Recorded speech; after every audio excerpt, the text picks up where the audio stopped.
And I would say that we are not an industry that's overstaffed by any stretch, where we've got 10 accounts payable clerks, and if you automate and streamline, you can get rid of 3 or 4.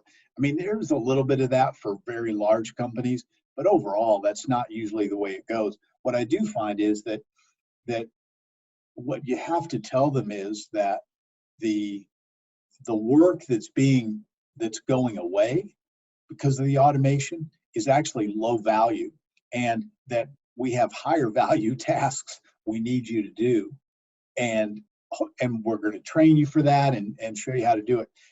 The people that are there tend to be long-term employees, and capable of much better work. And so I like to couch the automation as an opportunity to move on to higher value tasks.